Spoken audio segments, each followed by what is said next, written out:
오늘은 레이디폼님을 모셨습니다. 몽강님 왜 그러고 계세요? 오늘 힘이 나는 날이야? 외국인 기관이 양매도를 하고 지수가 121선에 터치하고 있는데 지금 과외할 때야? 당연히 과외할 때죠. 그러거나 말거나 알잖아요. 맨날 할 일 하는 거 똑같습니다. 오늘은 레이디폼 닉네임 쓰시는 분하고 같이 이야기 해보려고 해요.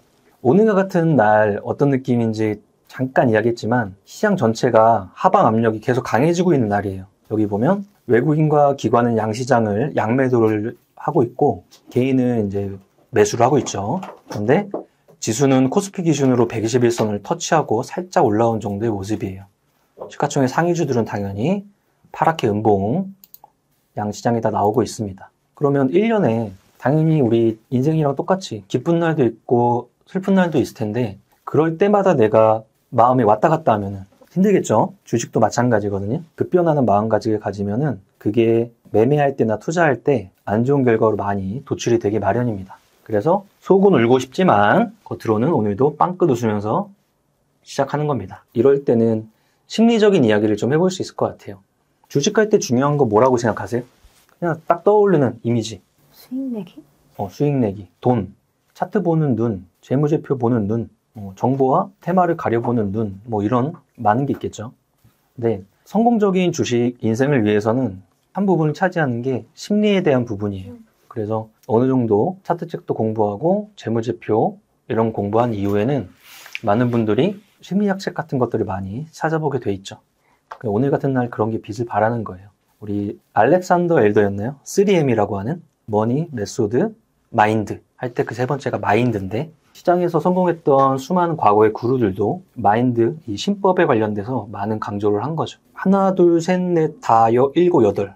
음봉이 8번이고 저기 옆 동네 중동에서는 지금 후티 반군이 이라크에 있는 미국의 대사관을 지금 공격하면서 확전에 대한 우려감을 키우고 있는 상황이에요. 그게 그대로 시장에 반영이 되다 보니까 오늘 같은 경우에는 순 에너지 관련주, 식량 관련주, 해운 관련주 이런 마이너스 에너지 생길 때 올라오는 애들만 꽉 차 있는 거죠. 이럴 수도 있고 거꾸로 반전이 되면서 시장이 회복할 수도 있고 이런 거니까 기준 잡는 게 굉장히 중요한 겁니다. 그러면 그 기준이란 단어를 3박자 3개 다 넣을 수 있는 거죠. 차트에도 기준 잡으면 되는 거고 재무제표에도 기준을 잡으면 되는 거고 정보에도 기준을 잡으면 되는 거죠. 오늘은 우리가 가장 간단히 종목과 관련된 간단 재무제표를 확인할 수 있는 게 이런 네이버 증권 같은 걸 활용해 볼 수 있겠죠. 딱 생각나는 하나의 종목 뭐가 있을까요? 아무거나? 보유하고 있는데 아픈 손가락이다 생각하는 거 있으세요? 아니 보유하고 있는데 너무 좋은 애다. 좋은 애가 없어서. 오케이. 콜마 있다. 콜마 B&H? 네, 그거. 이 뭐 하는 회사죠? 화장품. 화장품, 건강기능식품 이런 거 만드는 회사죠? 여기 보면 시가총액이 5,100억으로 나와 있고요. 조금 내려가면은 간단한 재무제표를 우리가 확인할 수 있어요. 근데 이걸 보는 것도 마찬가지예요. 기준이라는 걸 잡으면 되니까 나는 최소한 띡띡띡 보고 판단을 내리겠어 라고 했을 때 레이디폼님께서는 약간 안정성은 떨어지는데 돈 잘 버는 게 좋으세요? 안정성은 높은데 매출의 이 성장은 좀 느려 보이고 안정성을 더 보는 것 같긴 해요. 그쵸. 이게 무슨 뜻이냐면 상대적이라는 거예요. 사람마다 기준이라는 게 다 다르게 돼 있어요. 그런데 그 중간에 관통하는 기준을 만들 수는 있는 거죠, 우리가. 대표님이 항상 이야기하는 게 돈을 벌고 있니랑 안전하니 라고 따졌을 때 콜마 B&H라는 회사는 20년부터 21년, 22년까지 3개년에 부채 비율이 50% 아래 50% 정도로 유지가 되고 있어요. 그리고 창고에 돈을 차곡차곡 쌓고 있는 유보율 같은 경우에 점진적인 증액을 보여주고 있죠. 그렇다면 최소한 이 두 가지 측면에서 일단 눈으로 딱 봤을 때는 안정성이 아예 없다고 할 수 있는 상태는 아닌 거죠. 그리고 이것들을 분기별로 쪼개서 변화의 흐름도 체크해 보는 거죠. 조금씩 부채 비율이 높아지고 있었네. 이렇게 쪼개볼 수도 있고 여기가 지나갔으면 이렇게 매년 덩치가 커지고 있니? 덩치라는 건 전체의 시가총액일 수도 있지만 매출액에도 똑같은 거죠. 매출액이 점진적으로 늘고 있니? 그 다음 영업이익, 당기순이익이 매년 늘고 있니? 그럼 얘는 4개년도 동안 당기순이익이 어떤 상태죠? 줄어들어. 그렇죠. 쭉쭉쭉 줄어들고 있어요. 그러면 우리가 차트를 아직 안 봤지만 차트 상황이 어떨까요? 안 좋을 것 같아요. 일단 우하향을 장기적으로 했겠구나 정도를 그냥 이 표에서도 읽을 수 있을 것 같아요. 그렇다면 이 회사가 어떠한 변화가 일어나든지 아니면 건강기능식품이나 화장품 같은 것들을 만드는 회사니까 히트 상품이 출현을 한다든지 아니면 내수 쪽의 비중보다 수출 비중이 좋아져서 수출해서 큰 돈을 벌어낸다든지 뭔가가 변화를 생겼을 때 이 간단 재무제표의 분기 상황도 바뀔 것이고 차트 상황의 움직임도 바뀔 것이고 그렇겠죠? 그렇다면은 이 재무제표의 매출액이나 안정성을 체크해보고 다음 단계로 이렇게 EPS, PER, BPS, PBR처럼 지표들도 한번 확인하면서 그 생각을 가지고 일로 넘어가 보는 거예요. 콜마 B&H라는 종목의 금일 종가는 얼마죠? 17,400. 그렇죠. 길게 지금까지의 등락을 쭉 연결해서 보면은 자, 2014년도에 상장을 한 회사네요. 그리고 추세를 보면은 이때 이렇게 상단을 이어내는 선, 이때 하단을 이어내는 선을 이렇게 그려보면 수렴을 진짜 오랫동안 가져가다가 20년도에 상단을 빵 뚫고 큰 시세를 한번 주고 이 자리에서 중장기가 깨지면서 초장기 하락 패턴을 가져갔던 상태네요. 그래서 이런 걸 읽어낼 수 있고 그리고 아까 잠깐 봤던 재무제표에서 매출액과 영업이익의 감소가 있었죠. 그러면 이 앞쪽을 우리가 상상을 할 건데 이 앞쪽이 이렇게 우상향하는 상상을 하려면 아까 우리 이 회사 같은 경우에 뭐가 어떻게 되면 저런 식으로 움직일 수 있겠죠? 상품 그렇죠. 히트 상품이 생긴다거나 이슈 타거나. 그렇죠. 콜마 B&H에서 만들어주는 애텀이란 회사에서 네트워크 마케팅 회사가 다시 중국에서 제대로 영업을 한다거나 이런 뉴스를 우리가 들을 수 있을 때 차트는 또 선제적으로 움직이기 시작할 거예요. 그럼 그런 거는 정보 차원이라고 치고 차트상에서는 중장기는 역별 상태 이격도가 붙이고 있으니까 최소한 이게 끝났다고 판단할 수는 없지만 이제 횡보하면서 추세 전환의 신호를 가져갈 수 있을까 정도의 아직은 대기해야 되는 차트. 그다음 재무제표는 분기별로 아직은 영업이익이 성장해서 다시 올라오는 상태는 아니니까 간단 재무제표 상태에서도 대기해야 되는 상태. 정보 분석 차원에서도 간간히 나오는 리포트라든지 아니면 개별 서칭을 통해서 이 회사에 어떤 변화가 있는지에 대한 정보를 취합해서 3박자를 잘 버무려가지고 레이디 폰만의 그 필터 안에다가 넣는 거예요. 이렇게 3개를 딱 넣었을 때 밑에 탁 나와서 똥 떨어지면 분석이 끝나서 그 다음 단계로는 포지션을 취하면서 포트폴리오의 얼마의 비중으로 얼마 동안에 어떻게 사들어갈 거야 이런 걸 만들어내는 건데 지금 얘를 필터에다가 통 넣었는데 밑으로 나온 게 없는 거죠. 결론은 다른 거 하면 되죠. 그동안에 얘는 이런 상태구나 하고 지금은 아직은 조금 더 지켜봐야겠구나 이러면서 여러 번 반복하다 보면은 아주 오랫동안의 시간을 들이지 않아도 스스로 종목을 뽑아내는 방식이 되는 거죠. 이해하셨나요? 그거를 지금 우리 공부하려고 시작을 하고 있는 거죠. 그 다음 필터 중에 하나인 재무 쪽을 살짝 빼가지고 판서에서 이야기하면서 조금 더 구체화 시켜보죠. 레이디폼님? 네. 레이디폼님의 깔때기예요. 이 안에는 이렇게 3가지 필터가 있다고 그랬죠? 우리 3박자 필터. 여기 차트, 재무, 그 다음 정보가 있는 거죠. 그러면 방금 우리가 살짝 봤던 콜마 B&H라고 하는 이 회사는 차트에서 툭 하고 걸렸어요.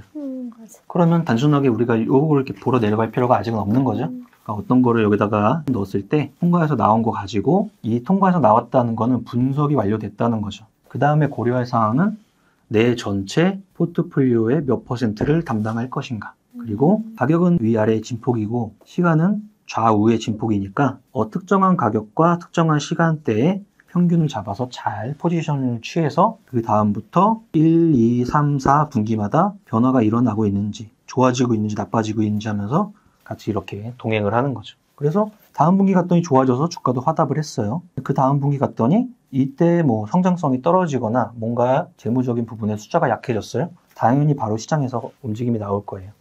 이런 식으로 대응하면서 가는 거죠. 그럼 이 중에서 재무 필터 중에 가장 단순한데 사람들이 간과하고 있는 이거 하나 얘기해보죠. 저는 개인적으로 적정가라고 하는 거에 대해서 그냥 이상형인 것 같아요. 이상형. 남자와 여자 사이에 이상형을 말하는 것처럼 시장에서 말하는 건 돈도 잘 버는데 저평가된 게 최고의 이상형일 거 아니에요. 그런 게 어딨어요. 이상형과 현실은 다른 거죠. 그럼에도 불구하고 시장은 뭔가 만들어서 그것들 안에 들어갔는지 나갔는지 판단하려고 하는 거예요. 마치 여자친구가 남자한테 검사처럼 판단을 내려달라는 게 아닌 질문에 남자가 이성적으로 답하는 것처럼 시장에는 적정 주가는 EPS 곱하기 PER이다 라고 하는 공식이 하나 있대요. 적정 주가 구하는 공식은 만들어내기 따름이고 굉장히 많아요. 근데 이렇게 단순한 거 하나만 봐도 EPS는 우리 주당 순이익을 말하는 거예요. 한 주당 얼마 버니? 퍼는 주가 수익 비율이래요. 우리나라의 고질병이죠. 주입식 교육. 전 주입식 교육 세대예요. 근데 이거를 그대로 바꾸면 한 주당 얼마 버니? 그래서 네가 몸값이 얼마나 높은데 이거예요. 이러면 까먹지 않을 거예요. 한 주당 얼마 버는데 네 몸값이 얼만데 프리미엄이라는 단어로 그냥 쓰는 거죠. 그러면 가장 이제 플러스 값으로 좋은 건 EPS도 높은데 아까 이야기한 이상형 어디 갔어요? 퍼는 낮아서 돈도 잘 버는데 퍼까지 낮아서 아주 이상적인 상황일 거예요. 근데 현실에선 찾아보기 힘들다. 왜냐면 시장은 진짜 똑똑하고 선반영하는 논리가 있어서 바로바로 찾아내서 벌써 이 상태가 아닌 거죠. 자, 그러면 현실에서는 어떻게 되냐면 여기서 이제 여러 가지가 막 접목되는 거예요. 한 주당 돈도 못 버는데 퍼도 낮은 거예요. 이러다가 얘가 갑자기 변하는데 퍼가 못 따라가서 여기에 찬스를 주는 거. 막 이런 왔다 갔다의 순환이 있는 거죠. 원칙에 좀 더 충실하면은 거기서 파생돼서 확산되는 거니까 이 원칙에 따른 생각하는 게 제일 맞겠죠. 그러면 여기서 성장주에 대한 개념이 이제 도출이 되는 거죠. 현재 2024년 올해 성장주라고 할 만한 키워드들 하나씩 대볼까요? AI, 자율주행, 로봇, 우주항공 뭐 이런 애들일 것 같아요. 자, 특정한 종목까지 가기 전에 필터 가는 거예요. 얘네에 해당되는 종목들이 EPS가 높을까요? 낮을까요? 현재 시점에 확률적으로 낮을 확률이 높죠. 저 뒷단에 있는 3년, 4년 걸 앞으로 땡겨와서 지금 가치 평가를 하고 있는 상태예요. 그리고 얘네의 PER, 흔히 말하는 프리미엄은 현재 높을까요? 낮을까요? 높겠죠. 관심도가 높으면 몸값이 올라가는 거잖아요. 그러면 성장주는 아직은 실적이 안 찍히는 게 평균적일 것 같고 근데 그 중에서 실적이 잘 찍히면 걔는 더 좋아하면 되는 거고 퍼는 프리미엄이라고 했는데 프리미엄이 현재 높을 거예요. 근데 이게 어떻게 변화한다 그랬죠? 이렇게 꽈배기 들듯이. 그럼 나중에 프리미엄이 빠질 때가 올다는 거예요.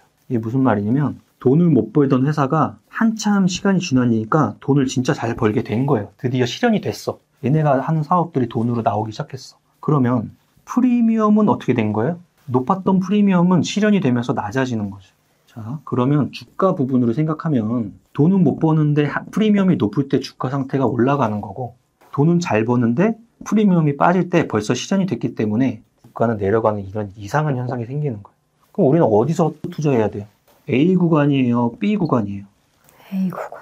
A 구간이죠. 그게 이제 추세 추종이나 성장주 이쪽에 이미지가 좀 강하신 분들이 생각하셔야 되는 거죠. 그렇죠? 이렇게 되면은 돈 잘 버는 프리미엄이 낮은 그런 회사가 되는 거예요. 좋잖아요, 이론적으로. 근데 주가는 떨어지고 있는 거죠. 그래서 성장주 쪽에 투자하는 사람들은 어쩔 수 없는 숙명이에요. 이런 걸 이해하고 봐야 되는 거죠.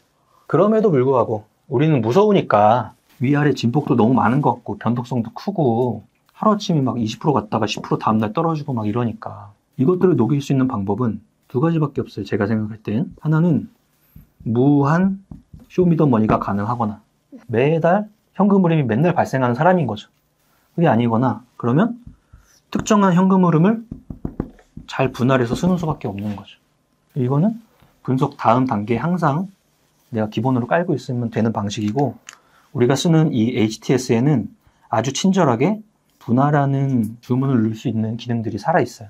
이것도 나중에 한번 설명을 할 건데 항상 내가 도구를 어떻게 쓰느냐는 최소한 원리 정도는 파악을 하고 왜 내가 이런 구조 속에서 이렇게 하고 있는지 왜 과거에 그 당시에 성장주라고 했던 애들이 이 자리가 크게 생기고 지금은 B에 있는 상태인지 근데 내가 B 구간에 과거의 성장주에 관심을 또 지금 갖고 있는 건 아닌지 이런 생각 많이 해봐야 되는 거죠. 이게 옳다 그르다의 문제는 아니지만 요 반대에 있는 가치 성향이 강하신 분들은 원래 그 방식대로 하되 여기다가 뭐만 좀 붙이면 된다?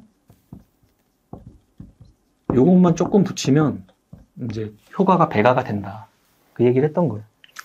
숫자 베이스가 얼마나 좋은 거냐면 안정성이 있다는 거예요, 그분들은. 근데 문제는 시간이 얼마 걸릴지 모른다는 함정 때문에. 그렇다면 그 함정이 발동할 때 아니면 발동하려는 변화가 뭔가 공통점은 여기에 키워드는 이거예요. 새로운 것, 그 회사의 새로운 것. 주인이 바뀌었대요. 그 회사에 어떠한 신사업을 한대요. 신제품이 나왔대요. 아니면 정책이 바뀌었대요. 이런 걸 볼 수 있는 건 정보 분석 차원이니까 이런 분들은 이거 잘하시면 효과가 배가가 될 겁니다. 이래서 차트도 몇 단계에 의해서 기준을 만들고 재무도 원리를 어느 정도 파악한 이후에 단계를 만들고 그 다음에 아직 안 한 정보 분석도 단계를 좀 만들면은 레이디 폼님만의 깔때기 완성이 되는 거죠. 그 다음부터는 인내하고 지속적으로 하는 방식. 네. 그렇죠. 그러면은 이제 계속 기업으로서 혼자만의 이제 기업이 되시는 거죠. 오늘은 주가에 대한 부분이나 지표에 대한 거, 간단 재무제표에 대한 거를 쓱 하고 한번 훑어봤는데 원리나 과거 고전 같은 책들을 왜 힘들 때나 이럴 때 한 번씩 더 읽냐 그런 것들이 이제 이런 거 다 녹아 있는 거죠. 그렇게 20년, 30년 동안 했던 분들이 흥하거나 망해서 깨달았던 걸 쓴 것들이니까 그런 것들을 좀 원리를 체득하고 현실에 대입해서 지금 2024년도 버전으로 내가 쓰고 있으면 그분들을 어느 정도 따라갈 수 있겠죠. 좋은 공부하고 계신 겁니다. 앞으로 또 많은 기회에서 이런 오프라인 과외 아니면 온라인의 여러 가지 수업들 이런 거에서 많은 분들을 또 찾아뵀으면 좋겠습니다. 오늘은 이 정도로 할까요? 네, 레이디폼님께 한마디. 레이디 폼님 같은 경우는 제가 카페에서 글을 여러 번 봤어요. 그리고 아주 뜻깊은 일도 계속 하고 계시고 사랑하는 마음에 나옵니다. 그래서 2024년에는 주식에다가 그 사랑하는 마음을 조금만 더 넣어주자고요. 그죠? 주식에다가 조금 더 많이 주면은 그 힘이 또 돌아와서 전체적으로 더 사랑이 커지는 거니까 좋은 기회에 같이 한번 발전되는 그런 시간이 됐으면 좋겠습니다. 화이팅입니다. 감사합니다. 레이디폼님 오늘 우리 대표님하고 만나서 포트폴리오 점검도 하고 그리고 이제 앞으로 반장이 될 팀장님도 만나고 그리고 몽장님하고도 만났잖아요. 네. 오늘 어떠셨나요? 시간 투자해서 온 게 아깝지 않았고, 저는 처음에 이거를 작성을 해서 뽑혀도 걱정이라 고민을 좀 많이 하다가 그랬는데, 하길 잘했다는 생각을 좀 많이 하고 있어요. 그리고 잘 될 것 같아서 너무 처음에 잘 될 것 같다 막 이러면 좀 그럴 것 같긴 한데, 잘 될 것 같아요.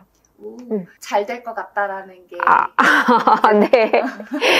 이제 좀 자꾸 이제 보고 싶어야 되는데 제 거 계좌를 보기가 싫었는데 좀 2월 이후로부터는 좀 보고 싶지 않을까. 열심히 해야죠. 그거 되게 좋은 말이네요. 앞으로 이세훈서 스터디 들으실 때 올라오는 숙제 같은 거나 이런 네. 것들도 꼬박꼬박 꼭 빠짐없이 해주셔야 됩니다. 네. 완전 열심히 하겠습니다. 그럼 우리 다짐 한마디. 2024년에는 플러스가 될 수 있게 약물고 한번 해볼게요. 감사합니다. 고생하셨습니다. 화이팅! 화이팅!